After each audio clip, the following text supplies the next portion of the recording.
আজকে আমরা খাইসা জিওকে আসছি বেসিক্যালি এটা জানতেছি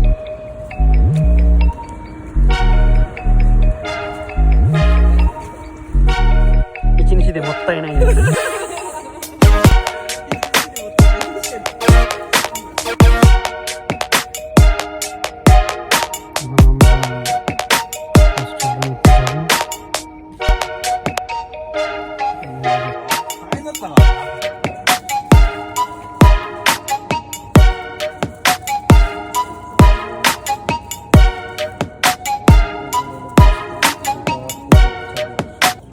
এখন যা দেখতেছেন এগুলো সব আপনার শিবা প্রিফেকচারের ফেমাস আইটেম।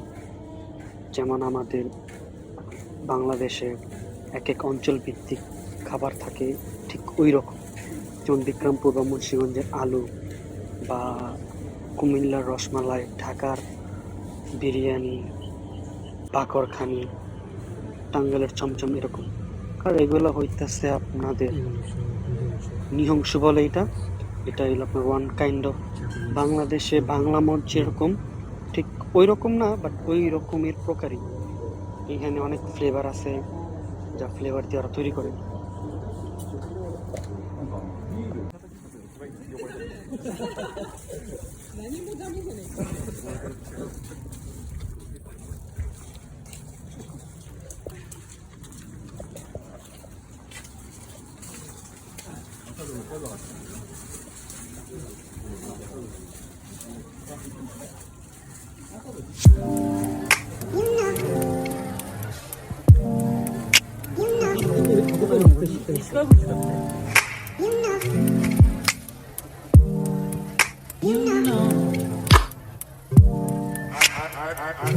I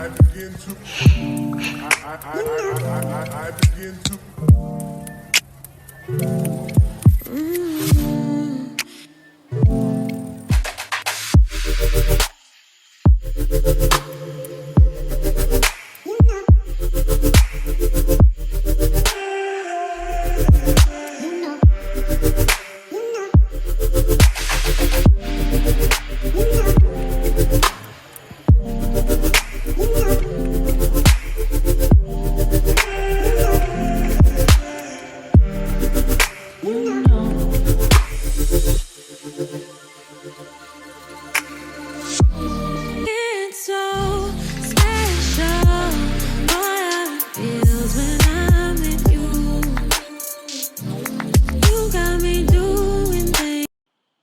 এখানকার সিন্দুকগুলো হচ্ছে 60 থেকে 90 দশকের মধ্যে তারা এগুলো জাপানিজরা ইউজ করতো।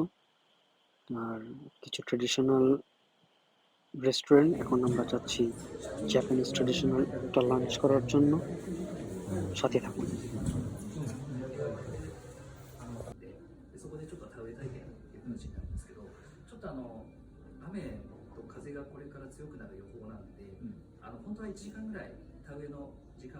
এখানে সে বলতেছে যে আমরা এরপরে কি কাজ করব, লাঞ্চ শেষ করি।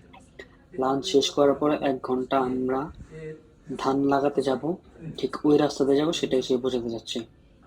বৃষ্টি হওয়ার কারণে 1.5 ঘন্টা ছিল, সে 1 ঘন্টা করে দিয়েছে, এবং যত তাড়াতাড়ি সম্ভব আমরা উপরে চলে আসবো, সেগুলো বলতেছিল।